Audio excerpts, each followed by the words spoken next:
ನಮಸ್ಕಾರ, ನೀವು ಕೇಳ್ತಾ ಇದ್ದೀರಾ ಬೆಳಗಾವಿಯ ಮೊಟ್ಟ ಮೊದಲ ರೇಡಿಯೋ ಕೇಂದ್ರ ವೇಣುಧ್ವನಿ. ಇದು 90.4 FM KLE ಕನಸು. ನಿಮ್ಮೊಂದಿಗೆ ನಾನು ಮಂಜುನಾಥ್ ಪೈ. ಸ್ನೇಹಿತರೆ, ಇದು ಆರೋಗ್ಯ ದರ್ಶನ ಕಾರ್ಯಕ್ರಮ. ಇವತ್ತಿನ ಕಾರ್ಯಕ್ರಮದ ವಿಷಯ ಆಂಕಾಲಜಿ ಕುರಿತು. ಈ ಒಂದು ವಿಷಯದ ಕುರಿತು ವಿವರವಾದ ಮಾಹಿತಿಯನ್ನ ಕೊಡಲಿದ್ದಾರೆ KLE ಕ್ಯಾನ್ಸರ್ ಆಸ್ಪತ್ರೆ ಬೆಳಗಾವಿಯ MBBS MD radiation oncologist doctor Sapna K ಅವರು ಹಾಗೂ ಅಸೋಸಿಯೇಟ್ ಪ್ರೊಫೆಸರ್ KLE JNMC ಬೆಳಗಾವಿಯ ಡಾಕ್ಟರ್ ಸಪ್ನಾ ಕೆ ಅವರು. ಕಾರ್ಯಕ್ರಮದಲ್ಲಿ ತಮಗೆ ಸ್ವಾಗತ ಹಾಗೂ ನಮಸ್ಕಾರ ಮೇಡಮ್. ನಮಸ್ತೆ, ಎಲ್ರಿಗೂ ನಮಸ್ತೆ. ಸೊ ಇವತ್ತಿನ ವಿಷಯ ಆಂಕಾಲಜಿ. ಆ ಒಂದು ವಿಷಯದ ಬಗ್ಗೆ ಖಂಡಿತ ಮಾತನಾಡೋಣ. ಆಂಕಾಲಜಿ ಅಂದ್ರೆ ಏನು? ಆಂಕಾಲಜಿ ಅಂತಂದರೆ ಕ್ಯಾನ್ಸರ್ ಟ್ರೀಟ್ಮೆಂಟ್ ಅದೊಂದು ಭಾಗ ಆಗಿರುತ್ತೆ. ಸೊ ಯಾರ ಪೇಷಂಟ್ಸ್ಗೆ ಕ್ಯಾನ್ಸರ್ ಬಂದಿರುತ್ತೆ ಅವ್ರಿಗೆ ಟ್ರೀಟ್ಮೆಂಟ್ ಈಸ್ ಕಾಲ್ಡ್ ಆಂಕಾಲಜಿ. ಇದು ಸ್ಪೆಷಲೈಸೇಷನ್ ಇರುತ್ತೆ.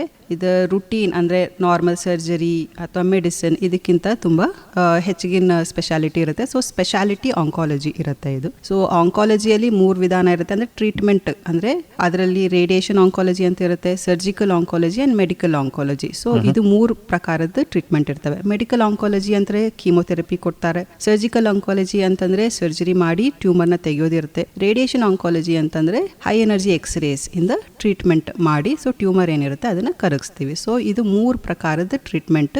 ಎನಿ ಪೇಷಂಟ್ ಅಂದ್ರೆ ಯಾವ ಪೇಷಂಟ್ ಕ್ಯಾನ್ಸರ್ ಇರುತ್ತೆ ಈ 3 ಪ್ರಕಾರದ ಟ್ರೀಟ್ಮೆಂಟ್ ಒಂದಲ್ಲ ಒಂದು ರೀತಿಯಲ್ಲಿ ಅವಶ್ಯಕವಾಗಿರುತ್ತೆ. ಕ್ಯಾನ್ಸರ್ ಅಂದ ತಕ್ಷಣನೇ ಜನ ಅನಿಸ್ತಾರೆ, ಯಾರಿಗಾದ್ರೂ ಏನಾದ್ರು ಕ್ಯಾನ್ಸರ್ ಅಂತ ಒಂದು ಪದ ಕೇಳಿದ್ರೇನೆ ಒಂದು ಅಂಜಿಕೆ. ಅಂತ ಸಂದರ್ಭದಲ್ಲಿ ವೈದ್ಯರಾದ ನೀವು ಕ್ಯಾನ್ಸರ್ ಅಂದ್ರೆ ಏನು, ಪ್ಲೀಸ್ ಅದ್ರ ಬಗ್ಗೆ ತಿಳಿಸಿ. ಕ್ಯಾನ್ಸರ್ ಅಂತಂದ್ರೆ ಹೌದು ಅಂಜಬೇಕಾಗಿದ್ದ ವಿಷಯನೇ. ಯಾಕೆ ಅಂತಂದ್ರೆ ಅದ್ರ ಬಗ್ಗೆ ಮಾಹಿತಿ ಕಡಿಮೆ ಇರುತ್ತೆ ಅಷ್ಟೇನೆ. ಸೊ ಟ್ರೀಟ್ಮೆಂಟ್ ಅಂತ ಬಂತು ಅಂತಂದರೆ ಈಗ ಸಾಕಷ್ಟು ಎಲ್ಲನೂ ಅಡ್ವಾನ್ಸ್ಡ್ ಟ್ರೀಟ್ಮೆಂಟ್ಗಳೆಲ್ಲನೂ ಬಂದಿದ್ದಾವೆ. ಸೊ ಟ್ರೀಟ್ಮೆಂಟ್ ಅಂತ ಬಂದಾಗ ಅದಕ್ಕೆ ಕ್ಯಾನ್ಸರ್ ಇತ್ತು ಅಂತಂದರೆ ಅದಕ್ಕೆ ಟ್ರೀಟ್ಮೆಂಟ್ ಇವಾಗ ಎಲ್ಲ ಥರದ ಕ್ಯಾನ್ಸರ್ಗೂ ಲಭ್ಯ ಇದೆ. ಸೊ ಕ್ಯಾನ್ಸರ್ ಅಂದರೆ ಏನು? ಕ್ಯಾನ್ಸರ್ ಅಂದರೆ ಜನರಲ್ ಆಗಿ ಸಾಮಾನ್ಯ ಮನುಷ್ಯರಿಗೆ ಅರ್ಥ ಆಗೋ ರೀತಿಯಲ್ಲಿ ಹೇಳಬೇಕು ಅಂತಂದರೆ ಅದೊಂದು ಗಂಟಾಗಿರುತ್ತೆ. ಓಕೆ, ಸೊ ಅದರಲ್ಲಿ 2 ರೀತಿ ಗಂಟಿರುತ್ತೆ. ಒಂದು ಬಿನೈನ್ ಅಂತ ಹೇಳ್ತೀವಿ, ಅಂತಂದರೆ ಆ ಗಂಟು ಇರುತ್ತೆ ಸಾಮಾನ್ಯವಾಗಿ ಸ್ವಲ್ಪದಾಗಿ ಬೆಳೀತಾ ಹೋಗುತ್ತೆ, ಆದರೆ ಅದರಿಂದ ಜೀವಕ್ಕೇನು ಅಪಾಯ ಇರೋದಿಲ್ಲ.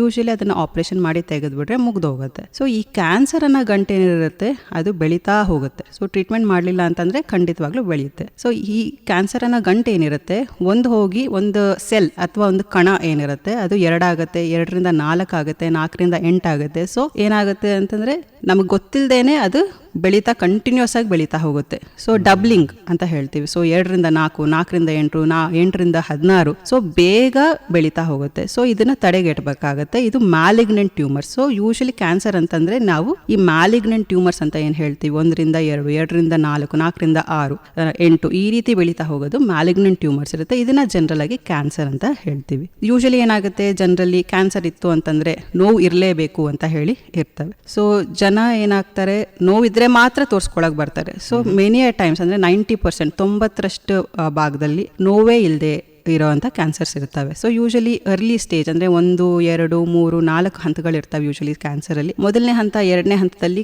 ನೋವುಗಳೇ ಇರೋದಿಲ್ಲ. 3, 4ನೇ ಹಂತದಲ್ಲಿ ನೋವುಗಳಿರುತ್ತೆ. ಅಂತಂದ್ರೆ ನೋವು ಬರೋವರೆಗೂ ಕಾದು ನಾವು ಟ್ರೀಟ್ಮೆಂಟ್ ಮಾಡಿಸ್ಕೊಳ್ತೀವಿ ಅಂತಂದ್ರೆ ಆಲ್ರೆಡಿ ಅಡ್ವಾನ್ಸ್ಡ್ ಸ್ಟೇಜ್ ಆಗೋಗಿರುತ್ತೆ. ಸೊ ಕ್ಯಾನ್ಸರ್ ಅಂತ ಏನಿರುತ್ತೆ, ಯಾವುದೋ ಒಂದು ಗಂಟು ಇರುತ್ತೆ, ಅದು ಹಾಗೇನೆ ಇರುತ್ತೆ. ಸಡನ್ ಆಗಿ ಒಂದು 2-3 ತಿಂಗಳಿಂದ ಅಥವಾ 2-3 ವಾರದಿಂದ ಸಡನ್ ಆಗಿ ಬೆಳೀತಾ ಇದೆ ಅಂತಂದ್ರೆ ಅದು ಕ್ಯಾನ್ಸರ್ಗೆ ತಿರುಗಿದೆ ಅಂತ ಹೇಳಿ ಲಕ್ಷಣ ಇರ್ತವೆ. ಸೊ ಯೂಶಲಿ ಇದು ಮ್ಯಾಲಿಗ್ನೆಂಟ್ ಟ್ಯೂಮರ್ ಅಂತ ಏನಿರುತ್ತೆ ಅದು ಕ್ಯಾನ್ಸರ್. ಸಣ್ಣದಾಗಿ ಗಂಟಿತ್ತು, ಅದು ಬೆಳೀತಾ ಇಲ್ಲ, ಹಾಗೇನೆ ಇದೆ ಅಂತ ಹೇಳ್ತು ಅಂತಂದ್ರೆ ಅದು ಬಿನೈನ್ ಟ್ಯೂಮರ್ಸ್ ಇರುತ್ತೆ, ಅದು ಕ್ಯಾನ್ಸರ್ ಅಲ್ಲ. ಸೊ ಇದು ಬೇಸಿಕಲಿ ಕ್ಯಾನ್ಸರ್ ಅಥವಾ ನಾನ್ ಕ್ಯಾನ್ಸರ್ ಗಂಟುಗಳು ಇರುತ್ತೆ. ಜನರಲ್ ಆಗಿ ನಾವು ಕ್ಯಾನ್ಸರ್ ಬಗ್ಗೆ ಮಾತನಾಡಿದ್ವಿ. ಈಗ ಶರೀರದಲ್ಲಿ ಎಲ್ಲೆಲ್ಲ ಕ್ಯಾನ್ಸರ್ ಆಗಬಹುದು ಅದ್ರ ಬಗ್ಗೆ ಸ್ವಲ್ಪ ತಿಳಿಸ್ಬೋದು. ಶರೀರದಲ್ಲಿ ಏನಂತೀವಿ, ಟಿಪ್ ಆಫ್ ದ ಬಾಡಿ ಅಂತಂದ್ರೆ ದೇಹದಿಂದ ಮೇಲಿನ ಭಾಗದಿಂದ ತಲೆಯಿಂದ ಹಿಡಿದು ಕಾಲಿನ ತುದಿವರೆಗೂ ಎಲ್ಲಿ ಬೇಕಾದರೂ ಕ್ಯಾನ್ಸರ್ ಆಗ್ಬೋದು. ಓಕೆ, ಸೊ ಈ ರೀತಿಯಿಂದ ಬ್ರೈನಿಂದ ಹಿಡಿದು, ಕಣ್ಣಿಂದ ಹಿಡಿದು, ಬಾಯಿಂದ ಹಿಡಿದು, ಮೂಗು, ಗಂಟಲು, ಎದೆ, ಲಂಗ್ಸ್, ಶ್ವಾಸಕೋಶ ಏನು ಹೇಳ್ತೀವಿ, ಲಿವರ್, ಅನ್ನನಾಳ, ಸ್ಟಮಕ್, ಸೊ ಎಲ್ಲ ರೀತಿಯಾದ ಕ್ಯಾನ್ಸರ್ ಆಗುತ್ತೆ. ಸೊ ಕೆಳಗೆ ಬರ್ತಾ ಬರ್ತಾ ಹಾಗೇನೆ ಯೂರಿನರಿ ಬ್ಲಾಡರ್ ಅಂತಂತಂದರೆ ಯೂರಿನರಿ ಬ್ಲಾಡರ್ ಆ್ಯಂಡ್ ಇದು ಸರ್ವೈಕಲ್ ಕ್ಯಾನ್ಸರ್ ಅಂತ ಹೆಂಗಸರಲ್ಲಿ ಏನು ಬರುತ್ತೆ ಅಂದರೆ ಆ ಕ್ಯಾನ್ಸರ್.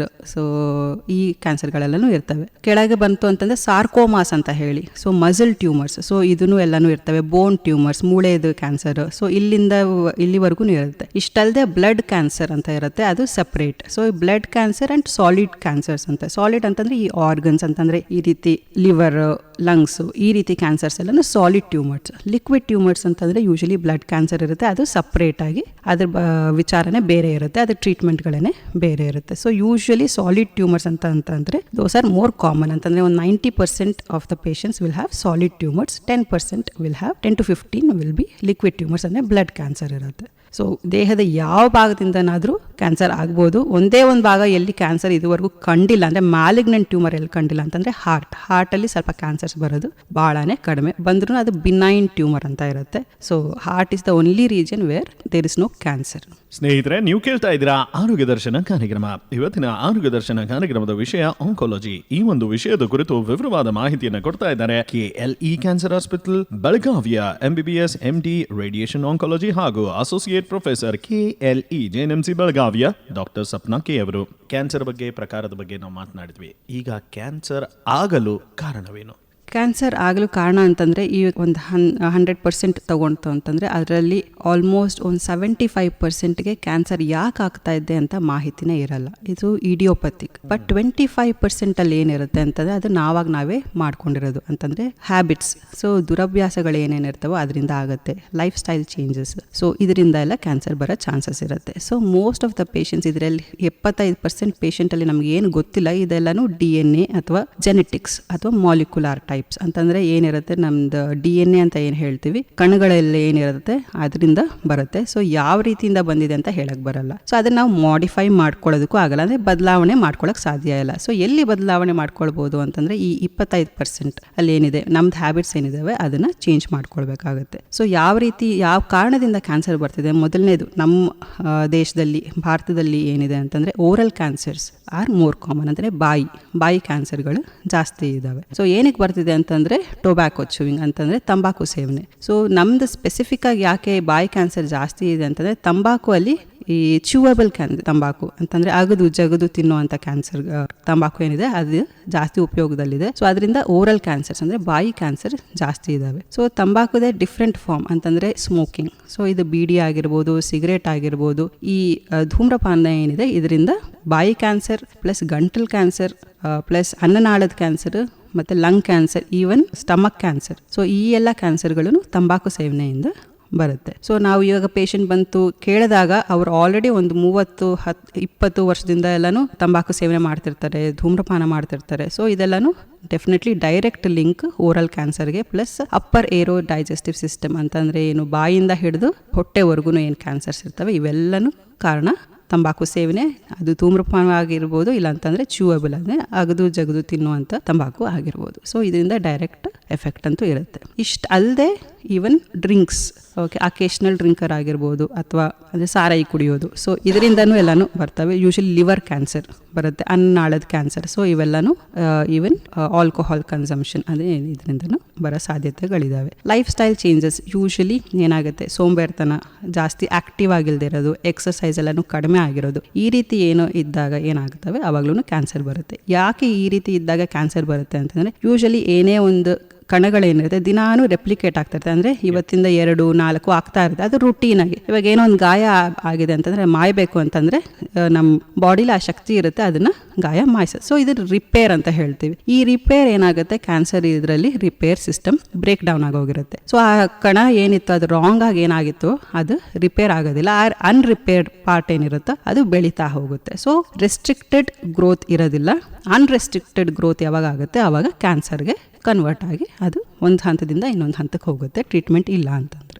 ಬಯಾಪ್ಸಿ ಎಂದರೇನು? ಇದ್ರ ಬಗ್ಗೆ ನಿಮ್ಮ ಕಡೆಯಿಂದ ಮಾಹಿತಿ ಪಡೆಯೋಣ. ಸ್ನೇಹಿತರೆ, ನೀವು ಕೇಳ್ತಾ ಇದ್ದೀರಾ ಆರೋಗ್ಯ ದರ್ಶನ ಕಾರ್ಯಕ್ರಮ. ಇವತ್ತಿನ ವಿಷಯ ಆಂಕಾಲಜಿ. ಈ ಒಂದು ವಿಷಯದ ಕುರಿತು ವಿವರವಾದ ಮಾಹಿತಿಯನ್ನು ಕೊಡ್ತಾ ಇದ್ದಾರೆ ಕಾರ್ಯಕ್ರಮದ ಅತಿಥಿ KLE ಕ್ಯಾನ್ಸರ್ ಹಾಸ್ಪಿಟಲ್ ಬೆಳಗಾವಿಯ MBBS MD ರೇಡಿಯೇಷನ್ ಆಂಕಾಲಜಿ ಹಾಗೂ ಅಸೋಸಿಯೇಟ್ ಪ್ರೊಫೆಸರ್ KLE JNMC ಬೆಳಗಾವಿಯ ಡಾಕ್ಟರ್ ಸಪ್ನಾ ಕೆ ಅವರು. ಡಾಕ್ಟರ್ ಮೇಡಮ್, ಬಯಾಪ್ಸಿ ಎಂದರೇನು, ಅದ್ರ ಬಗ್ಗೆ ಸ್ವಲ್ಪ. ಬಯಾಪ್ಸಿ, ಸೊ ಇವಾಗ ಕ್ಯಾನ್ಸರ್ ಅಂತ ಹೇಳಿದ್ವಿ, ಅದು ಬಿನೈನ್ ಆಗಿರ್ಬೋದು ಅಥವಾ ಮ್ಯಾಲಿಗ್ನೆಂಟ್ ಆಗಿರ್ಬೋದು. ಒಂದು ಗಂಟೆ ಏನಿತ್ತು ಅಂತಂದ್ರೆ ಸಾಮಾನ್ಯವಾದ ಗಂಟು ಆಗಿರ್ಬೋದು ಅಥವಾ ಕ್ಯಾನ್ಸರ್ ಗಂಟು ಆಗಿರ್ಬೋದು. ಇದನ್ನು ಕಂಡುಹಿಡಿಯೋದು ಹೇಗೆ? ಸೊ ಆಗಲೇ ಹೇಳಿದಾಗೆ ಬೈ ಹಿಸ್ಟ್ರಿ, ಅಂದರೆ ಪೇಷಂಟ್ ಹೇಳ್ತಿರೋ ಹಾಗೆ ಒಂದೇ ಸಮನೆ ಇಷ್ಟು ದಿನ ಚೆನ್ನಾಗಿತ್ತು ಆ ಗಂಟು, ಕೈಗೆ ಸಿಗ್ತಾ ಇತ್ತು, ಈಗ 1-2 ತಿಂಗಳಲ್ಲಿ ಅಥವಾ 1-2 ವಾರದಲ್ಲಿ ತುಂಬ ಜೋರಾಗಿ ಬೆಳೆಯೋಕ್ಕೆ ಶುರು ಆಗಿದೆ ಅಂತಂದರೆ ಅದು ಮೋಸ್ಟ್ಲಿ ಕ್ಯಾನ್ಸರ್ಗೆ ತಿರುಗಿದೆ ಅಂತ.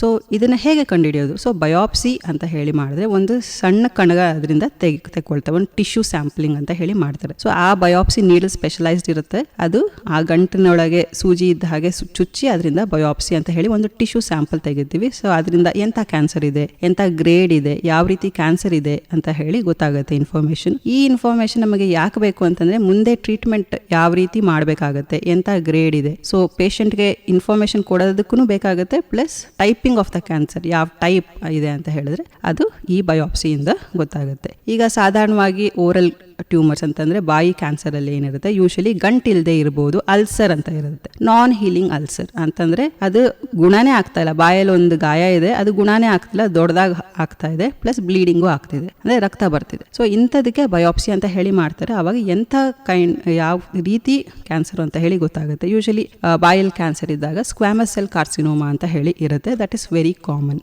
ಸೊ ಆ ಟೈಪ್ ಆಫ್ ಕ್ಯಾನ್ಸರ್ ಇತ್ತು ಅಂತಂದ್ರೆ ಅದು ಗ್ರೇಡ್ 1, ಗ್ರೇಡ್ 2, ಗ್ರೇಡ್ 3 ಅಂತ ಹೇಳಿನೂ ಟೈಪ್ ಮಾಡ್ಬೋದು. ಸೊ ಗ್ರೇಡ್ 1 ಇತ್ತು ಅಂತಂದ್ರೆ ಯೂಶಲಿ ಸ್ವಲ್ಪ ಸ್ಲೋ ಗ್ರೋಯಿಂಗ್, ಅಂದ್ರೆ ಸಣ್ಣ ಪ್ರಮಾಣದಲ್ಲಿ ಬೆಳೀತಾ ಹೋಗುತ್ತೆ. ಗ್ರೇಡ್ 3 ಇತ್ತು ಅಂದ್ರೆ ತುಂಬಾ ಹೈ ಗ್ರೇಡ್ ಇರುತ್ತೆ, ಸ್ವಲ್ಪ ಹೈ ರಿಸ್ಕ್ ಇರುತ್ತೆ. ಸೊ ಈ ಎಲ್ಲ ಮಾಹಿತಿ ನಮಗೆ ಬಯೋಪ್ಸಿಯಿಂದ ಗೊತ್ತಾಗುತ್ತೆ. ಅಂತಂದ್ರೆ ಅದು ಕ್ಯಾನ್ಸರ್ ಏನಾ ಹೌದಾ ಅಂತ ಹೇಳಿ ಖಚಿತವಾಗಿ ಗೊತ್ತಾಗುತ್ತೆ, ಯಾವ ಟೈಪ್ ಆಫ್ ಕ್ಯಾನ್ಸರ್ ಅಂತ ಹೇಳಿನೂ ಗೊತ್ತಾಗುತ್ತೆ, ಯಾವ ತರ ಗ್ರೇಡ್ ಆಫ್ ಕ್ಯಾನ್ಸರ್ ಇದೆಲ್ಲನೂ ನಾವು ಬಯೋಪ್ಸಿಯಿಂದ ಮಾಹಿತಿ ತಿಳ್ಕೊಳ್ಬಹುದು. ಸ್ಪೆಸಿಫಿಕ್ ಆಗಿ ಎಕ್ಸಾಂಪಲ್ ಅಂತಂದ್ರೆ ಈಗ ಹೆಣ್ಮಕ್ಳಲ್ಲಿ ಸ್ತನದ ಕ್ಯಾನ್ಸರ್ ಇತ್ತು ಅಂತಂದ್ರೆ ಅದರಲ್ಲಿ ಬಯೋಪ್ಸಿ ಮಾಡಿದಾಗ ಈ ಎಲ್ಲ ಮಾಹಿತಿ ಜೊತೆ ಇನ್ನೊಂದೇನು ಗೊತ್ತಾಗುತ್ತೆ, ಒಂದು ಮಾಲಿಕ್ಯುಲರ್ ಟೈಪಿಂಗ್ ಅಂದ್ರೆ ಜೆನೆಟಿಕ್ ಟೈಪಿಂಗ್, ಹಾರ್ಮೋನಲ್ ಸ್ಟೇಟಸ್ ಏನಿದೆ ಅಂತ ಹೇಳಿ ಗೊತ್ತಾಗುತ್ತೆ. ಸ್ಪೆಸಿಫಿಕ್ ಟೆಸ್ಟ್ ಇರ್ತವೆ, ಅದರಲ್ಲಿ ER-PR ಅಂತ ಹೇಳಿ ಸ್ಪೆಸಿಫಿಕ್ ಟೆಸ್ಟ್ ಇರುತ್ತೆ. ಅದು ಪಾಸಿಟಿವ್ ಇತ್ತು ಅಂತಂದ್ರೆ ಔಟ್ಕಮ್ಸ್ ಅಂತಂದ್ರೆ ಟ್ರೀಟ್ಮೆಂಟ್ ಮಾಡಿಸಿದ್ರೆ ಆ ಪೇಷಂಟ್ ಔಟ್ಕಮ್ಸ್ ಏನಿರುತ್ತೆ ಅಂದ್ರೆ ಹೇಗೆ ಆರಾಮಾಗಿರ್ಬೋದಾ, ಎಷ್ಟು ವರ್ಷ ಇರ್ಬೋದು, ಈ ಮಾಹಿತಿಗಳೆಲ್ಲ ಗೊತ್ತಾಗುತ್ತೆ. ಪ್ಲಸ್ ಇಂಥ ಪಾಸಿಟಿವ್ ಇತ್ತಂತಂದ್ರೆ ಅದಕ್ಕೆ ಡೈರೆಕ್ಟೆಡ್ ಥೆರಪಿ ಅಂದ್ರೆ personalise treatment.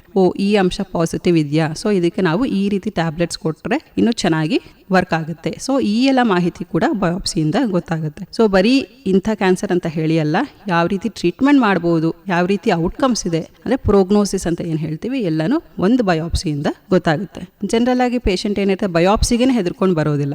So definitely biopsy ಮಾಡ್ತು ಅಂತಂದ್ರೆ ಇದು ಕ್ಯಾನ್ಸರ್ ಅಲ್ವಾ ಅಂತ ಗೊತ್ತಾಗುತ್ತೆ, ಯಾವ ರೀತಿ ಕ್ಯಾನ್ಸರ್ ಮತ್ತೆ ಯಾವ ರೀತಿ ಟ್ರೀಟ್ಮೆಂಟ್ ಕೊಡ್ಬೋದು, ಈ ಎಲ್ಲ ಮಾಹಿತಿ ನಮಗೆ ಗೊತ್ತಾಗುತ್ತೆ. ಸೊ ಆ ಗಂಟು ಅಥವಾ ಗಾಯ ಏನು ಸಣ್ಣದಾಗಿರುವಾಗಲೇ please come ahead for biopsy. ಇನ್ನೊಂದು ಬಹಳ ಜನರಲ್ ಆಗಿ ವಿಷಯ ಏನಂದ್ರೆ ಕ್ಯಾನ್ಸರ್ ಅಂದ ತಕ್ಷಣ ಇನ್ನೊಂದು ವರ್ಡ್ ಬಹಳ ಅದರ ಜೊತೆ ಅಟ್ಯಾಚ್ ಆಗುತ್ತೆ, ಕೀಮೋಥೆರಪಿ.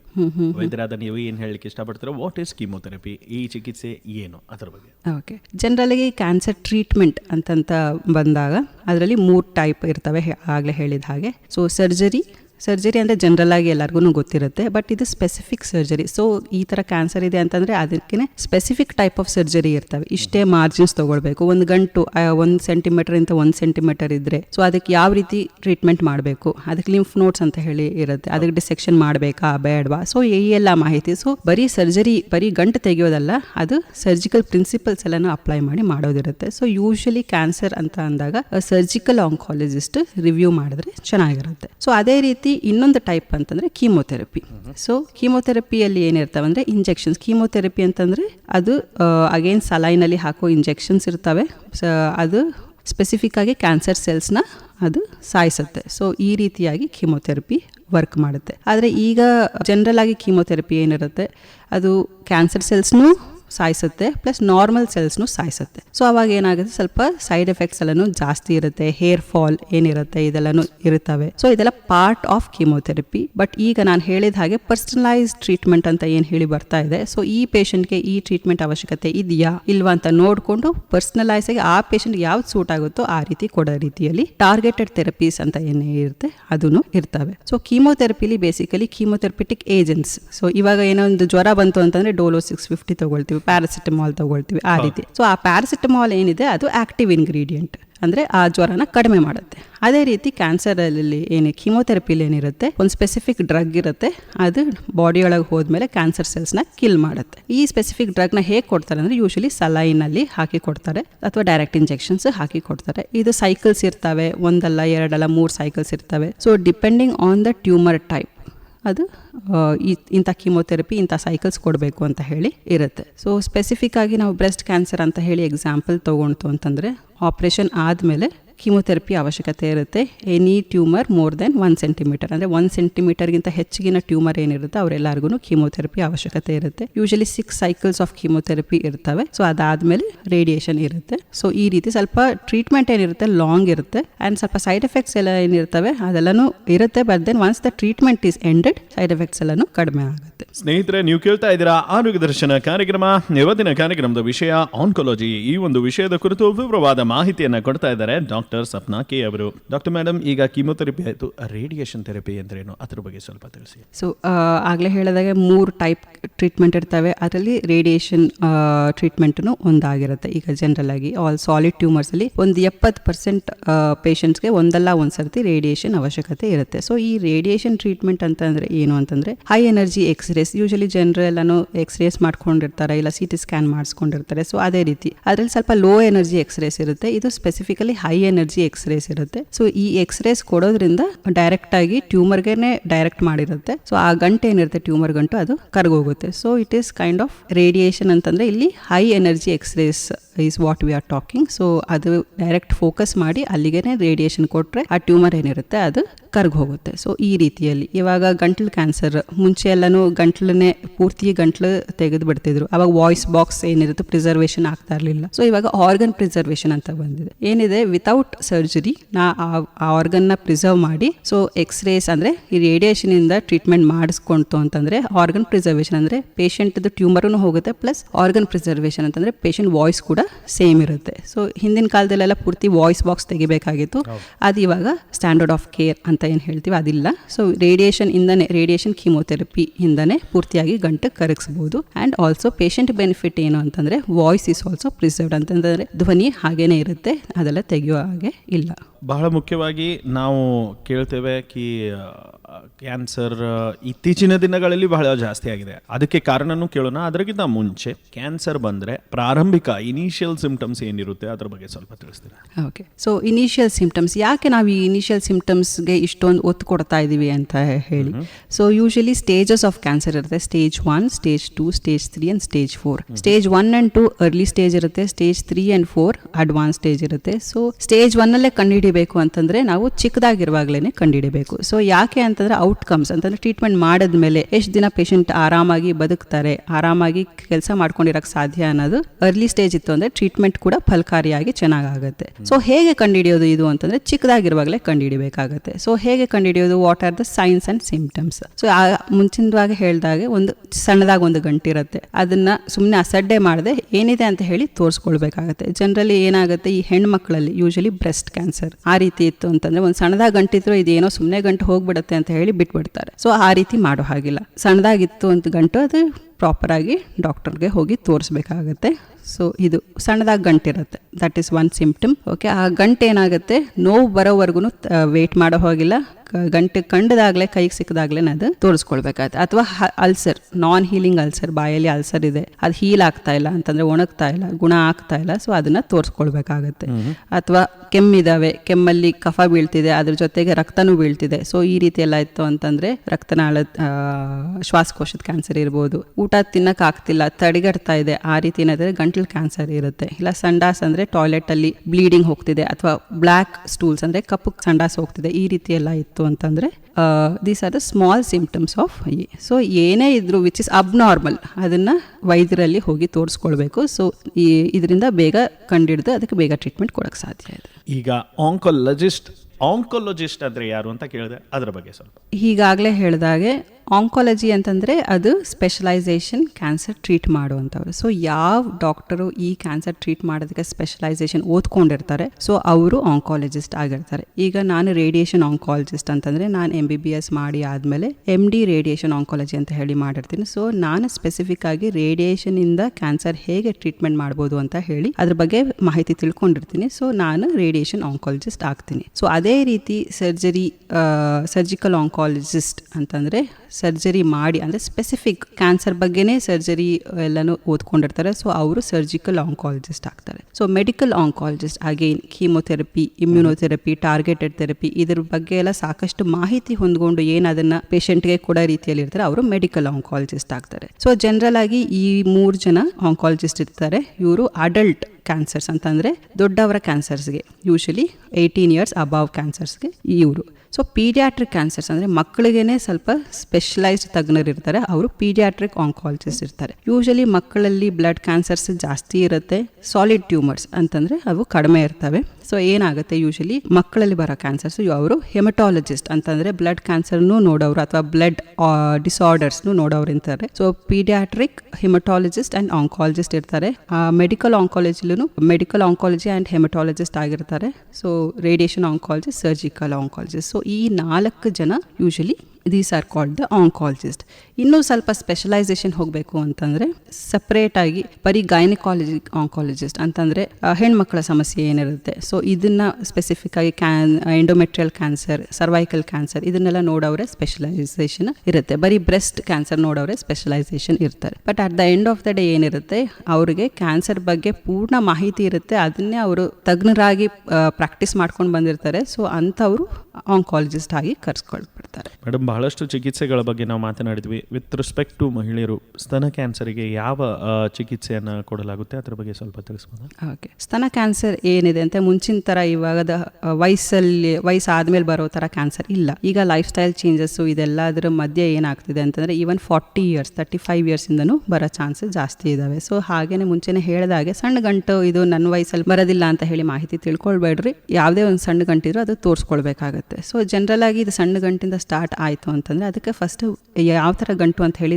ಗೊತ್ತಾಗಬೇಕಾದ್ರೆ ಬಯೋಪ್ಸಿ ಮಾಡ್ತಾರೆ. ಸೊ ಯಾವ ಟೈಪ್ ಆಫ್ ಟ್ರೀಟ್ಮೆಂಟ್, ಯಾವ ಟೈಪ್ ಗ್ರೇಡ್ ಎಲ್ಲನೂ ನೋಡಿಕೊಂಡು ಮುಂದಿನ ಟ್ರೀಟ್ಮೆಂಟ್ ಇರ್ತವೆ. ಯೂಶಲಿ ಸರ್ಜರಿ ಇರುತ್ತೆ ಅಂತಂದರೆ ಆಪರೇಷನ್ ಮಾಡಿ ಆ ಸ್ತನ ತೆಗೆಯೋ ಥರ ಇರುತ್ತೆ. ಮತ್ತು ಕಂಕಳ ಕೆಳಗಡೆ ಲಿಂಫ್ ನೋಡ್ ಡಿಸೆಕ್ಷನ್ ಅಂತ ಏನು ಹೇಳಿರ್ತೀವಿ, ಇದು ಸರ್ಜರಿ ಇರುತ್ತೆ. ಸೊ ಮುಂಚೆ ಎಲ್ಲ ಸಾಕಷ್ಟು ಪೂರ್ತಿ ಸ್ತನನೇ ತೆಗಿತಿದ್ರು, ಆದರೆ ಇವಾಗ ಏನಾಗಿದೆ ಬ್ರೆಸ್ಟ್ ಕನ್ಸರ್ವೇಟಿವ್ ಸರ್ಜರಿ ಅಂತ ಹೇಳಿ ಬಂದಿದೆ. ಸೊ ಪೂರ್ತಿ ಸ್ತನ ತೆಗೆಯೋ ಅವಶ್ಯಕತೆ ಇಲ್ಲ, ಎಲ್ಲಿ ಗಂಟಿತ್ತು ಅಲ್ಲಿ ಮಾತ್ರ ತೆಗೆದು ಹಾಗೇನೆ ಕ್ಲೋಸ್ ಮಾಡ್ಬೋದು. ಸೊ ಇದಾದ್ಮೇಲೆ ರೇಡಿಯೇಷನ್ ಥೆರಪಿ ಇರ್ತವೆ. ಸೊ ಆ ಸ್ತನ ಏನು ಒಂದು ಮಹಿಳೆಯದ ಒಂದು ಏನು ಐಡೆಂಟಿಟಿ ಆಗಿರುತ್ತೆ ಅದನ್ನ ಉಳಿಸ್ಕೊಳ್ಳೋ ರೀತಿಯಲ್ಲಿ ಇವಾಗ ಸರ್ಜರೀಸ್ ಎಲ್ಲಾನು ಬಂದಿದ್ದಾವೆ. ಸೊ ಈ ತರ ಸರ್ಜರಿ ಆದ್ಮೇಲೆ ಯೂಶಲಿ ರೇಡಿಯೇಷನ್ ಅಂತ ಟ್ರೀಟ್ಮೆಂಟ್ ಇರುತ್ತೆ. ಅದು 25 ಸಿಟ್ಟಿಂಗ್ಸ್ ಇರುತ್ತೆ. ಸೊ ರೇಡಿಯೇಷನ್ ಥೆರಪಿ ಇರುತ್ತೆ. ಅದಾದ್ಮೇಲೆ ಕೀಮೋಥೆರಪಿನೂ ಇರುತ್ತೆ. ಒಂದು ಪೇಷಂಟ್ ಸ್ತನ ಕ್ಯಾನ್ಸರ್ ಇದ್ದಾರೆ, ಅವ್ರಿಗೆ ಟ್ಯೂಮರ್ ಏನಿದೆ ಮೋರ್ ದೆನ್ 1 ಸೆಂಟಿಮೀಟರ್ ಇತ್ತು ಅಂತಂದರೆ, ಅಂದರೆ 1 ಸೆಂಟಿಮೀಟರ್ಗಿಂತ ಹೆಚ್ಚಿಗೆ ಟ್ಯೂಮರ್ ಇತ್ತು ಅಂತಂದರೆ ಅವ್ರಿಗೆ surgery by surgical oncologist, radiation therapy plus chemotherapy ಇವೆಲ್ಲನೂ ಟ್ರೀಟ್ಮೆಂಟ್ ಅವಶ್ಯಕತೆ ಇದೆ. ಪ್ಲಸ್ ಅದರಲ್ಲಿ ಸ್ಪೆಸಿಫಿಕ್ ಮಾಲಿಕ್ಯುಲರ್ ಟೈಪಿಂಗ್ ಅಂತಂದರೆ ಎಂಥ ಟೈಪ್ ಇರ್ಬೋದು ಅಂತ ಆ ಪೇಷಂಟ್ ಸ್ಪೆಸಿಫಿಕ್ ಆಗಿ ನೋಡ್ತಾ ಇದ್ದಾಗ ಅದು personalise treatment, hormonal therapy, targeted therapy ಇವೆಲ್ಲನೂ ಆ್ಯಡ್ ಆಗುತ್ತೆ. ಸೊ ಟ್ರೀಟ್ಮೆಂಟ್ ಏನಿರುತ್ತೆ ಸ್ವಲ್ಪ ಲಾಂಗ್ ಡ್ಯೂರೇಷನ್ ಇರುತ್ತೆ. ಬಟ್ ಔಟ್ಕಮ್ಸ್ ಇವಾಗೂ ಹಳೆ ಕಾಲಕ್ಕೂ ನೋಡಬೇಕು ಅಂತಂದರೆ 10 ರಿಂದ 15, 20 ವರ್ಷದವರೆಗೂ ಪೇಷಂಟ್ ಆರಾಮಾಗಿ ಅವ್ರ ಕೆಲಸ ಮಾಡಿಕೊಂಡು ಜೀವನ ಮಾಡೋದಕ್ಕೆ ಇವಾಗ ಅವಕಾಶಗಳಿದ್ದಾವೆ. ಇಮ್ಯುನೋಥೆರಪಿ ಅಂದ್ರೇನು? ಅದು ಕ್ಯಾನ್ಸರ್ ಚಿಕಿತ್ಸೆಯಲ್ಲಿ ಎಷ್ಟು ಸಹಾಯ ಮಾಡುತ್ತೆ ಅದ್ರ ಬಗ್ಗೆ ಸ್ವಲ್ಪ? ಇಮ್ಯುನೋಥೆರಪಿ ಅಂತಂದರೆ ಈಗ ರೀಸೆಂಟಾಗಿ ಸ್ವಲ್ಪ ಅಡ್ವಾನ್ಸ್ಮೆಂಟ್ಸ್ ಬಂದಿದ್ದಾವೆ. ಅಂತಂದರೆ ಅದರಲ್ಲಿ ಸ್ಪೆಸಿಫಿಕ್ ಆಗಿ PD-L1 ಟೆಸ್ಟಿಂಗ್, PD-1 ಟೆಸ್ಟಿಂಗ್ ಅಂತ ಹೇಳಿರುತ್ತೆ. ಇವಾಗ ಹೇಳಿದ ಹಾಗೆ ಪರ್ಸನಲೈಸ್ಡ್ ಟ್ರೀಟ್ಮೆಂಟ್ ಏನಿರುತ್ತೆ. ಸೊ ಈ ಎಲ್ಲ ಅಂಶಗಳು ಪಾಸಿಟಿವ್ ಇತ್ತು ಅಂತಂದರೆ ಆಗ ಟಾರ್ಗೆಟೆಡ್ ಮಾಡಿ ಇಮ್ಯುನೋಥೆರಪೀಸ್ ಅಂತ ಹೇಳಿ ಕೊಡ್ತೀವಿ. ಅಂತಂದರೆ ಬಾಡಿಲಿ ನಮ್ಮ ಇಮ್ಯುನಿಟಿ ಏನಿರುತ್ತೆ, ಒಂದು ಕ್ಯಾನ್ಸರ್ ಹೋರಾಡುವಂಥ ಒಂದು ಅಂಶ ಏನಿರುತ್ತೆ ಅದನ್ನು ಇಂಪ್ರೂವೈಸ್ ಮಾಡುತ್ತೆ. ಪ್ಲಸ್ ಅದರಿಂದನೇ ಟ್ಯೂಮರ್ ಕಂಟ್ರೋಲಲ್ಲಿ ಇರೋ ರೀತಿಯಲ್ಲಿ ಅದು ಸಹಾಯ ಮಾಡುತ್ತೆ. ಸೊ ಇನ್ನೊಂದೇನಂತ ಎಲ್ಲ ಪೇಷಂಟ್ಗೂ ಇಮ್ಯುನೋಥೆರಪಿ ಸೂಟ್ ಆಗೋದಿಲ್ಲ. ಅದರಲ್ಲಿ ಪಾಸಿಟಿವ್ ಅಂತ ಬಂದಿರಬೇಕು ಅಂಶಗಳು, ಅದರಿಂದ ಇಮ್ಯುನೋಥೆರಪೀಸ್ ಇವಾಗ ಸ್ಪೆಸಿಫಿಕ್ ಆಗಿ ಯೂಸ್ ಮಾಡ್ಬೋದು. ಯೂಶಲಿ ಇವಾಗ ಅಪ್ರೂವಲಲ್ಲಿ ಏನಿದಾವೆ ಅಂತಂದರೆ ಯೂಶಲಿ ಲಂಗ್ ಕ್ಯಾನ್ಸರ್ಗೆ immunotherapies are very well working, kidney cancers immunotherapies are very well working. So tumour ಹೋಗಿದೆ, ವಾಪಸ್ ಬಂದಿದೆ, ಬೇರೆ ಏನು ಆಪ್ಷನ್ ಇಲ್ಲ. ಸೊ ಆ ರೀತಿ ಇದ್ದಾಗ ಇಮ್ಯುನೋಥೆರಪಿ ತುಂಬ ಚೆನ್ನಾಗಿ ಹೆಲ್ಪ್ ಮಾಡುತ್ತೆ. ಅಂದರೆ bodies own immunity is improved. So this is what. Radiation oncologist ಅಂದರೆ ಏನು ಅದ್ರ ಬಗ್ಗೆ ತಿಳಿಸ್ಕೊಳ್ಳೋಣ. ಅದಕ್ಕಿಂತ ಮುಂಚೆ ಈ ಒಂದು breast cancer and cervical cancer, breast cancer ಬಗ್ಗೆ ನಾವು ಮಾಹಿತಿ ನೀವು ಕೊಟ್ಟರೆ, ಸರ್ವೈಕಲ್ ಕ್ಯಾನ್ಸರ್ ಬಗ್ಗೆ ಸರ್ವೈಕಲ್ ಕ್ಯಾನ್ಸರ್ ಅಂತಂದರೆ ಈ ಗರ್ಭಕೋಶದ ಕತ್ತಿನ ಭಾಗ, ಸರ್ವಿಕ್ಸ್ ಅಂತ ಏನು ಹೇಳ್ತೀವಿ, ಅಲ್ಲಿ ಕ್ಯಾನ್ಸರ್ ಆಗಿರುತ್ತೆ. ಸೊ ಭಾರತದಲ್ಲಿ ಏನಿದೆ ಇದು second most common cancer. Okay, so ಆವಾಗಲೇ ಹೇಳಿದಾಗೆ ಹೆಣ್ಮಕ್ಳಲ್ಲಿ ಇವಾಗ ಬ್ರೆಸ್ಟ್ ಇಸ್ ಆಲ್ಸೋ ಫೆಮಿನಿಟಿನ್ ಡಿಫೈನ್ ಮಾಡುತ್ತೆ. ಸೊ ಅಗೇನ್ ಎಲ್ಲ ಕ್ಲೋಸ್ಡ್ ಇರೋದ್ರಿಂದ ಇದ್ರ ಬಗ್ಗೆ ಯಾರು ಮಾತಾಡದೇ ಇರೋದ್ರಿಂದ ಸೊ ಅದೊಂದು ಇಂಪಾರ್ಟೆಂಟ್ ಕ್ಯಾನ್ಸರ್ ಆಗುತ್ತೆ. ಸೊ ಹೆಣ್ಮಕ್ಳಲ್ಲಿ breast cancer is the first cancer ಅಂತಂದರೆ ದಟ್ ಇಸ್ ಮೋರ್ ಕಾಮನ್. ಅದಾದಮೇಲೆ ಸೆಕೆಂಡ್ ಇರೋದು ಅಗೇನ್ ಸರ್ವೈಕಲ್ ಕ್ಯಾನ್ಸರ್. ಅಗೇನ್ ಏನಾಗುತ್ತೆ ಅಲ್ಲಿ ಇದ್ರ ಬಗ್ಗೆ ಮಾಹಿತಿ ಕೂಡ ಕಡಿಮೆ ಇರುತ್ತೆ. ಪ್ಲಸ್ ನಮ್ಮ ಹೆಣ್ಮಕ್ಳು ಏನಂತಾರೆ ಇದ್ರ ಬಗ್ಗೆ ಮಾತಾಡೋದು ಕೂಡ ಅಂಜುತ್ತಾರೆ. ಸೊ ಓಪನ್ ಅಪ್ ಆಗೋದಿಲ್ಲ. ಸೊ ಈ ರೀತಿ ಅಂಜಿಕೆ ಇರೋದ್ರಿಂದ ಅವ್ರು ಬರುವಾಗ ಏನಾಗಿರುತ್ತೆ stages usually stage 2 at least minimum ಹಂಗಾಗೋಗಿರುತ್ತೆ. ಸೊ ಅವಾಗ ಏನಾಗುತ್ತೆ ಆಗಲೇ ಹೇಳಿದಾಗೆ once the stage increases advancement ಜಾಸ್ತಿ ಆಗೋಗುತ್ತೆ, ಅವಾಗ treatment outcomes are also less. So usually ಈ ಥರ ಕ್ಯಾನ್ಸರ್ ಇತ್ತು ಅಂತಂದರೆ ಏನಾಗುತ್ತೆ, ಮೆನ್ಸ್ಟ್ರುಯೇಷನ್ ಅಂತಂದರೆ ತಿಂಗಳ ಏನು ಪೀರಿಯಡ್ಸ್ ಆಗ್ತಿದ್ದಾವೆ ಅದು ಕರೆಕ್ಟ್ ಡೇಟಲ್ಲಿ ಆಗಲ್ಲ, ಮಧ್ಯ ಆಗ್ತಾ ಇದ್ದಾವೆ, ಇಲ್ಲ ಬಿಳಿ ರಕ್ತಸ್ರಾವ ಆಗ್ತಿದೆ, ಇಲ್ಲ ಕೆಂಪು ರಕ್ತಸ್ರಾವ ಮಧ್ಯ ಆಗ್ತಿದೆ. ಸೊ ಈ ರೀತಿ ಎಲ್ಲ ಇತ್ತು ಅಂತಾಗ ಅದನ್ನು ಮುಚ್ಚು ಮರೆ ಮಾಡದೆ ಯಾರಿರ್ತಾರೆ ಗೈನಕಾಲಜಿಸ್ಟ್ ಹತ್ರ ಹೋಗಿ ತೋರಿಸ್ಬೇಕು. ಅವ್ರು ಎಕ್ಸಾಮಿನ್ ಮಾಡ್ತಾರೆ. ಸೊ ಎಕ್ಸಾಮಿನ್ ಮಾಡಿ ಸೇಮ್ ಆಗಿ ಪ್ರೊಸೀಜರ್ ಏನಾದರೂ ಆ ರೀತಿ ಕ್ಯಾನ್ಸರ್ ರೀತಿ ಅಲ್ಸರ್ ಏನಾದರೂ ಕಾಣಿಸ್ತಿದ್ರೆ ಅದರಲ್ಲಿ ಅವ್ರು ಬಯೋಪ್ಸಿ ತೆಗೆದು ಅದರಿಂದ ಮತ್ತು ಬಯೋಪ್ಸಿ ಯಾವ ರೀತಿ ಬಂತು ಅಂತ ನೋಡ್ಕೊಂಡು ಆ ರೀತಿ ಟ್ರೀಟ್ಮೆಂಟ್ ಇರುತ್ತೆ. So usually stage 1 A B ಇರುತ್ತೆ. ಸೊ ಸ್ಟೇಜ್ 1A ಇತ್ತು ಅಂತಂದರೆ ಅದುವರೆಗೂ ಸರ್ಜರಿ ಮಾಡ್ಬೋದು. ಸ್ಟೇಜ್ 1B 2 3 4 ಎಲ್ಲನೂ ಏನು ಸ್ಟೇಜಸ್ ಇರುತ್ತೆ ಅದಕ್ಕೆ ರೇಡಿಯೇಷನ್ ಥೆರಪಿ ಇರುತ್ತೆ. ರೇಡಿಯೇಷನ್ ಜೊತೆಗೆ ಕನ್ಕರೆಂಟ್ ಕೀಮೊಥೆರಪಿನೂ ಇರ್ತವೆ. ಸೊ ಈ ರೀತಿ ಟ್ರೀಟ್ಮೆಂಟ್ ರೇಡಿಯೇಷನ್ದು ಇರುತ್ತೆ. ಸೊ ರೇಡಿಯೇಷನ್ ಟ್ರೀಟ್ಮೆಂಟ್ ಅಂತ ಹೇಳಿ ಬಂದಾಗ ಈ ಸರ್ವೈಕಲ್ ಕ್ಯಾನ್ಸರ್ಗೆ ರೇಡಿಯೇಷನ್ ಆ್ಯಂಡ್ ಕೀಮೊಥೆರಪಿ ಇರುತ್ತೆ. ಅದಲ್ಲದೆ ಬ್ರೇಕಿ ಥೆರಪಿ ಅಂತ ಹೇಳಿ ಎಲ್ಲಿ ಟ್ಯೂಮರ್ ಇದೆಯೋ ಅಲ್ಲಿಗೆ ರೇಡಿಯೇಷನ್ ಡೈರೆಕ್ಟಾಗಿ ಕೊಡೋ ರೀತಿಯಲ್ಲಿ ಇರುತ್ತೆ. ಸೊ ಈ ಎಲ್ಲ ಟ್ರೀಟ್ಮೆಂಟ್ ಅಂದರೆ ಎಕ್ಸ್ಟರ್ನಲ್ ರೇಡಿಯೇಷನ್ ಮತ್ತು ಇಂಟರ್ನಲ್ ರೇಡಿಯೇಷನ್ ಏನಿರುತ್ತೆ ಜೊತೆ ಕೀಮೊಥೆರಪಿಗೆ ಇದು 2 months ಆಫ್ ಟ್ರೀಟ್ಮೆಂಟ್ ಇರುತ್ತೆ. ದಿನ 5-10 minutes ಟ್ರೀಟ್ಮೆಂಟ್ ಹೀಗೆ ಮಾಡಿಸ್ಕೊಂಡ್ರೆ ಪೂರ್ತಿಯಾಗಿ ಗುಣ ಆಗೋ ಚಾನ್ಸಸ್ ಈವನ್ ಇನ್ ಸ್ಟೇಜ್ 4 ಏನಿದೆ ಅದು outcomes are very good. So ಈ ರೀತಿ ಒಂದು ಅವಕಾಶ ನಮ್ಮಲ್ಲೂ ಇದೆ. ನಮ್ಮ KLE ಕ್ಯಾನ್ಸರ್ ಹಾಸ್ಪಿಟ್ಲಲ್ಲಿ ಏನಿದಾವೆ ಅಂದರೆ 2 ಮಷಿನ್ ಇದ್ದಾವೆ. So 2 high end machine. So ನಾವು ರೇಡಿಯೇಷನ್ ಆಂಕಾಲಜಿ ಅಂತ ಹೇಳಿ ಮಾತಾಡಿದಾಗ ಮುಂಚೆ ಎಲ್ಲನೂ ಸುಟ್ಬಿಡ್ತಾರೆ, ಅಥವಾ ಈಗಲೂ ನಮ್ಮ ಪೇಷಂಟ್ಸ್ ಹೇಗೆ ಬಂದು ಇಲ್ಲ ಶಾಕ್ ಕೊಡ್ತಾರೆ, ಸುಟ್ಬಿಡ್ತಾರೆ. ಸೊ ಈ ರೀತಿ ಒಂದು ಮಿತ್ ಇರುತ್ತೆ. ಸೊ ಶಾಕು ಕೊಡೋದಿಲ್ಲ, ಯಾರು ಸುಡೋದು ಇಲ್ಲ, ಏನು ಮಾಡೋದಿಲ್ಲ. ಇದು ಆಗಲೇ ಹೇಳಿದಾಗ ಹೈ ಎನರ್ಜಿ ಎಕ್ಸ್ರೇಸಿಂದ ಟ್ರೀಟ್ಮೆಂಟ್ ಮಾಡೋದಿರುತ್ತೆ. ಸೊ ಇವಾಗ ನಾವು ಟೆಕ್ನಿಕ್ಸ್ ಏನಿದೆ ಅಡ್ವಾನ್ಸ್ ಟೆಕ್ನಾಲಜಿ ಆದಮೇಲೆ ಇಮೇಜ್ ಗೈಡೆಡ್ ರೇಡಿಯೋಥೆರಪಿ ಅಂತ ಹೇಳಿ ಮಾಡ್ತೀವಿ. ಸೊ ಎವ್ರಿ ಡೇ ಪೇಷಂಟ್ಗೆ ಸ್ಕ್ಯಾನ್ ಮಾಡ್ತೀವಿ, ಮಷಿನ್ ಸ್ಕ್ಯಾನ್ ಮಾಡುತ್ತೆ, ಎಲ್ಲ ಕರೆಕ್ಟ್ ಇದೆ ಅಂದರೆ ಮಾತ್ರ ಟ್ರೀಟ್ಮೆಂಟ್ ಮಾಡುತ್ತೆ. ಸೊ ಈವನ್ ಡಿವಿಯೇಷನ್ಸ್ ಎಲ್ಲನೂ ಕಡಿಮೆ ಇದೆ. ಸೊ ಸೈಡ್ ಎಫೆಕ್ಟ್ಸ್ ಕಡಿಮೆ ಇರುವಾಗ ನಾವು ಔಟ್ಕಮ್ಸ್ ಕೂಡ ಚೆನ್ನಾಗಿ ಕೊಡ್ತೀವಿ. ಸೊ ನಮ್ಮಲ್ಲೇ ಹೇಳಬೇಕು ಅಂತಂದರೆ ಒಂದು 100-150 ಪೇಷಂಟ್ಸ್ ಇವಾಗ ಏನು ಮಾಡಿದ್ದೀವಿ ಔಟ್ಕಮ್ಸ್ ಅಂತಂದರೆ ತುಂಬ ಚೆನ್ನಾಗಿ ರೆಸ್ಪಾನ್ಸಸ್ ಬಂದಿದ್ದಾವೆ. ಸೈಡ್ ಎಫೆಕ್ಟ್ಸ್ ಕೂಡ ಕಡಿಮೆ ಆಗುತ್ತೆ. ಆಸ್ಪತ್ರೆ ಬಗ್ಗೆ ಮಾತನಾಡಿದ್ರಿ, ಅಲ್ಲೇ ಒಂದು ಪ್ರಶ್ನೆ.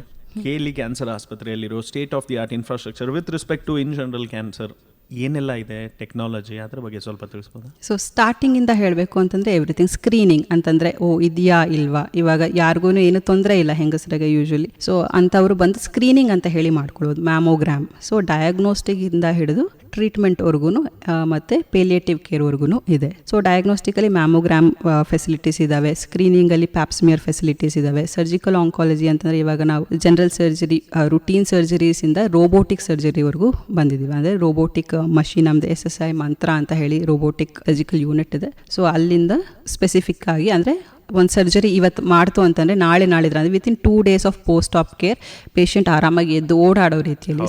ಸೊ ಪೋಸ್ಟ್ ಆಪ್ ಕೇರ್ ಏನಿದೆ, ಪೋಸ್ಟ್ ಆಪರೇಟಿವ್ ಔಟ್ಕಮ್ಸ್ ಏನಿದಾವೆ, ಸೊ ಇದೆಲ್ಲನ ಇಂಪ್ರೂವ್ಮೆಂಟ್ ಚೆನ್ನಾಗಿರುತ್ತೆ. ಸೊ ಕೀಮೊಥೆರಪಿಲಿ ಆಲ್ ಟೈಪ್ಸ್ ಆಫ್ ಕೀಮೊಥೆರಪೀಸ್ ಇದೆ. ಡೇ ಕೇರ್ ಕೀಮೊಥೆರಪೀಸ್ ಎಲ್ಲನೂ ಇದ್ದಾವೆ, ಅಡ್ಮಿಷನ್ ಆ್ಯಂಡ್ ಕೀಮೊಥೆರಪೀಸ್, ಇಮ್ಯುನೋಥೆರಪೀಸ್, ಟಾರ್ಗೆಟೆಡ್ ಥೆರಪೀಸ್ ಎಲ್ಲನೂ ಕೊಡ್ತಾ ಇದ್ದೀವಿ. ಪ್ಲಸ್ ರೇಡಿಯೇಷನ್ ಆಂಕಾಲಜಿ ಬಂತು ಅಂತಂದರೆ ನಮ್ಮದು state of the art 2 machines ಇದ್ದಾವೆ.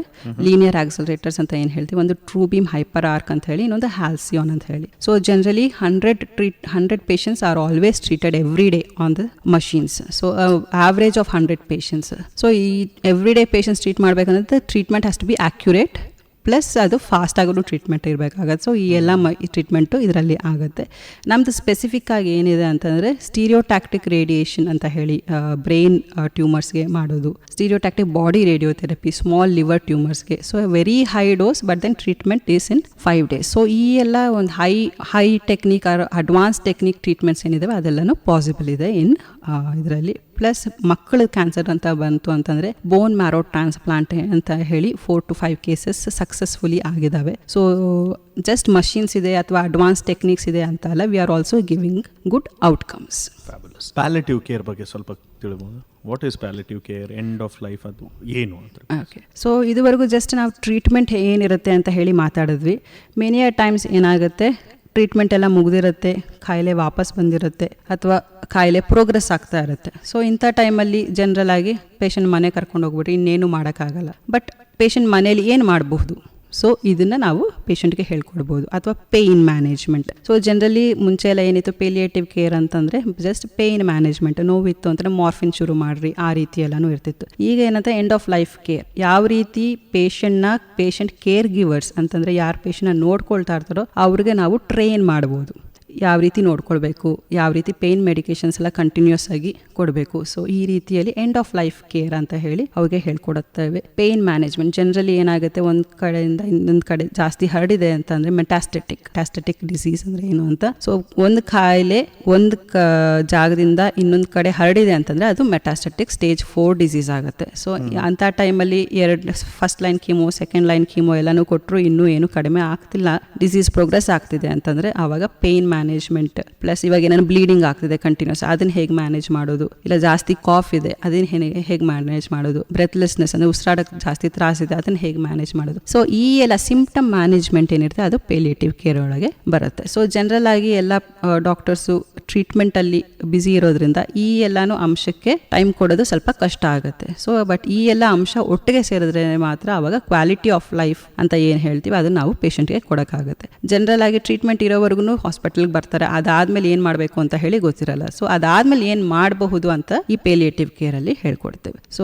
ಹೇಳ್ಕೊಡೋದು ಅಷ್ಟೇ ಅಲ್ಲ, ಇನ್ನೂ ಸ್ವಲ್ಪ ಅಡ್ವಾನ್ಸ್ಡ್ ಆಗಿತ್ತು ಅಂತಂದ್ರೆ ಹೋಮ್ ಕೇರ್ ಅಂತಂದ್ರೆ ಪೇಷಂಟ್ ಬರಕ್ ಆಗದೆ ಇರ್ಬೋದು. ಸೊ ಆ ಟೈಮಲ್ಲಿ ಮನೆಗೇನೆ ಹೋಗಿ ಯಾವ ರೀತಿ ಅವ್ರ ಮೆಡಿಕೇಶನ್ಸ್ ತಗೊಳ್ಬೋದು ಅಥವಾ ಅವ್ರ ಕೇರ್ ಗಿವರ್ಸ್ ಯಾವ ರೀತಿ ಅವ್ರಿಗೆ ಕೇರ್ ಮಾಡ್ಬೋದು. ಜಸ್ಟ್ ಹೌ ಟು ಅವ್ರಿಗೆ ಸ್ನಾನ ಮಾಡಿಸೋದು ಹೇಗೆ, ಜಳಕ ಮಾಡಿಸೋದು ಹೇಗೆ, ಈ ಥರ ವಾಮಿಟಿಂಗ್ ಬಂತು ಅದನ್ನು ಕ್ಲೀನ್ ಮಾಡೋದು ಹೇಗೆ. ಸೊ ಇದೆಲ್ಲನೂ ಸಿಂಪಲ್ ಐಟಮ್ಸ್ನು ನಾವು ಟೀಚ್ ಮಾಡ್ಬೋದು. ಆ ಕೇರ್ ಗಿವರ್ ಎಂಪವರ್ಮೆಂಟ್ ಅಂದರೆ ಪೇಷಂಟ್ ಜೊತೆ ಯಾರಿರ್ತಾರೆ ಅವ್ರನ್ನ ಎಂಪವರ್ ಮಾಡಬೇಕು. Many times they are willing to ಅಂದರೆ ಕೇರ್ ಮಾಡೋದಕ್ಕೆ ಅವ್ರಿಗೆ ಇಷ್ಟ ಇರುತ್ತೆ, ಬಟ್ ಯಾವ ರೀತಿ ಕೇರ್ ಮಾಡಬೇಕು ಅಂತ ಹೇಳಿ ಗೊತ್ತಿರೋದಿಲ್ಲ. ಸೊ ಇದನ್ನೆಲ್ಲ ಅಂಶಗಳನ್ನ ನಾವು ಹೇಳ್ಕೊಟ್ಟು empowering the caregiver. So that is also important part of treatment ಇರುತ್ತೆ. ಸೊ ದಿಸ್ ವಿಲ್ ಗಿವ್ ಏನೊಂದು ಕ್ವಾಲಿಟಿ ಆಫ್ ಲೈಫ್ ಏನಿರುತ್ತೆ ಪೇಷಂಟ್ಗೆ ಅದನ್ನು ಇಂಪ್ರೂವ್ ಮಾಡ್ಬೋದು. So a dignity in dying, so that also can be brought in with this palliative care. ಕಾರ್ಯಕ್ರಮದ ಕೊನೆ ಹಂತಕ್ಕೆ ನಾವು ಬಂದಿದ್ದೇವೆ. ವಿವರವಾದ ಮಾಹಿತಿ ತಾವು ಕೊಟ್ರಿ. ಕೇಳುಗರಿಗೆ, ನಮ್ಮ ಲಿಸ್ನರ್ಸ್ಗೆ ಏನು ಹೇಳಲಿಕ್ಕೆ ಇಷ್ಟಪಡ್ತೀರಾ ಕೊನೆಯದಾಗಿ? ಓಕೆ, ಕೊನೆಯದಾಗಿ ಒಂದು 4-5 ಪಾಯಿಂಟ್ಸ್ ಇದ್ದಾವೆ.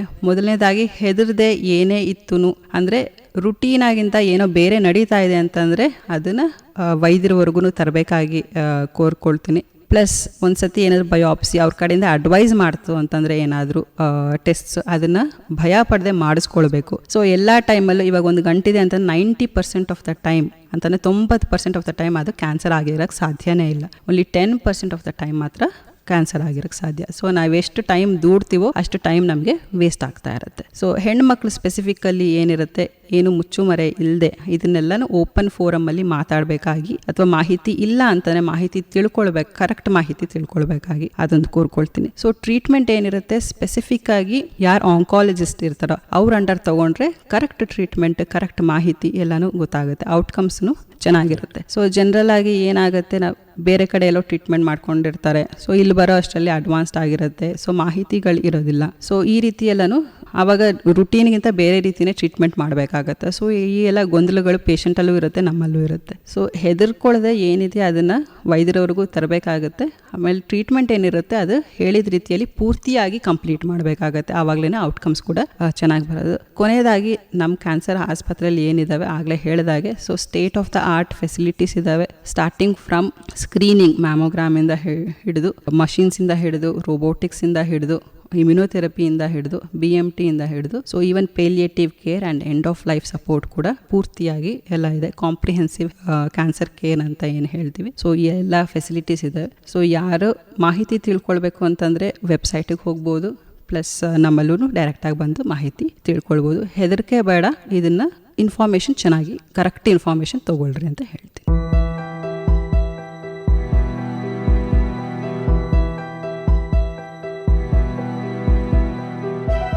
ಸ್ನೇಹಿತರೆ, ಇದಾಗಿತ್ತು ಆರೋಗ್ಯ ದರ್ಶನ ಕಾರ್ಯಕ್ರಮ. ಇವತ್ತಿನ ಕಾರ್ಯಕ್ರಮದ ವಿಷಯ ಆಂಕೊಲಾಜಿ. ಈ ಒಂದು ವಿಷಯದ ಕುರಿತು ವಿವರವಾದ ಮಾಹಿತಿ ಕೊಟ್ಟ KLE ಕ್ಯಾನ್ಸರ್ ಹಾಸ್ಪಿಟಲ್ ಬೆಳಗಾವಿಯ MBBS MD ರೇಡಿಯೇಷನ್ ಆಂಕೊಲಾಜಿಸ್ಟ್ ಹಾಗೂ ಅಸೋಸಿಯೇಟ್ ಪ್ರೊಫೆಸರ್ KLE JNMC ಬೆಳಗಾವಿಯ ಡಾಕ್ಟರ್ ಸಪ್ನಾ ಕೆ ಅವರು. ಡಾಕ್ಟರ್ ಮೇಡಮ್, ಕಾರ್ಯಕ್ರಮದಲ್ಲಿ ತಮ್ಮ ವಿವರವಾದ ಮಾಹಿತಿ ಹಾಗೂ ಬಹುಮೂಲ್ಯ ಸಮಯ ಕೊಟ್ಟಿದ್ದಕ್ಕೆ ಧನ್ಯವಾದ ಹಾಗೂ ನಮಸ್ಕಾರ. ತುಂಬ ಧನ್ಯವಾದಗಳು, ನಮಸ್ಕಾರ. ಸ್ನೇಹಿತರೆ, ನಿಮ್ಮೊಂದಿಗೆ ನಾನು ಮಂಜುನಾಥ್ ಪೈ. ಹೀಗೆ ಕೇಳ್ತಾ ಇರಿ ವೇಣುಧ್ವನಿ. ಇದು 90.4 FM KLE ಕನಸು ಬೆಳಗಾವಿಯ ಮೊಟ್ಟ ಮೊದಲ ರೇಡಿಯೋ ಕೇಂದ್ರ. ನಮಸ್ಕಾರ.